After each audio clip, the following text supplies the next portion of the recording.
যুদ্ধে মসজিদ ভাঙলেও ভাঙেনি স্রষ্টার প্রতি অগাধ বিশ্বাস। ধ্বংসস্তূপের মাঝে ক্ষতবিক্ষত মসজিদ থেকে ভেসে আসছে শ্রুতিমধুর আজানের আওয়াজ। অধীর অপেক্ষার পর সারিবদ্ধভাবে মসজিদে প্রবেশ করছেন মুসল্লিরা। কেউ করছেন কোরআন পাঠ, কেউ বা ইবাদত বন্দেগীতে মগ্ন।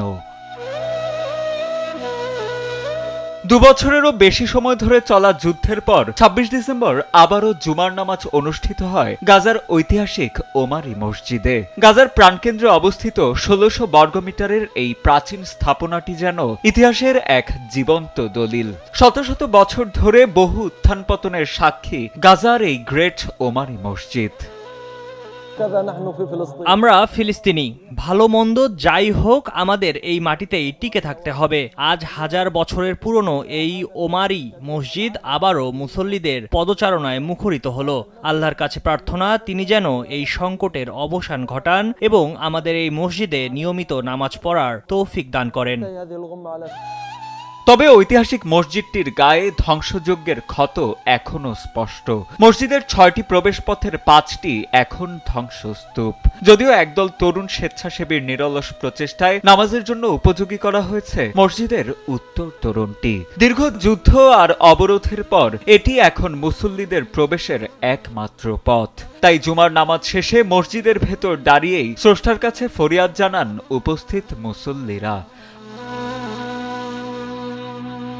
স্থাপনাটি কেবল মুসলিমদেরই নয়, বরং গাজার দীর্ঘ ধর্মীয় সহনশীলতার এক অনন্য নিদর্শন।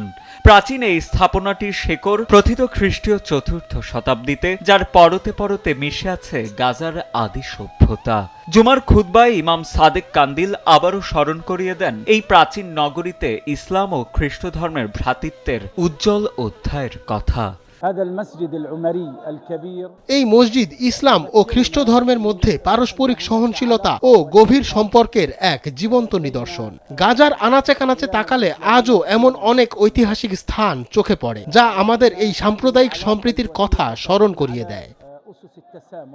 10 অক্টোবরের যুদ্ধবিরতি আর ট্রাম্প প্ল্যানের 20 দফা শর্তের হাত ধরে গাজা এখন ফিরতে শুরু করেছে কিছুটা স্বস্তি। বন্দি মুক্তি আর মানবিক সহায়তার সমীকরণের মাঝেও গাজাবাসীর কাছে বড় হয়ে দেখা দিয়েছে নিজ ঐতিহ্যকে আঁকড়ে ধরার তাড়না। ওমারি মসজিদের এই পুনর্জাগরণ কেবল একটি ধর্মীয় উপাসনালয় খুলে দেয় নয়, বরং ধ্বংসস্তূপের মাঝে ফিলিস্তিনিদের টিকে থাকার লড়াইয়ের এক বলিষ্ঠ প্রতিচ্ছবি। সাজিদ আনিল, ডেস্ক রিপোর্ট, সময়ের আলো।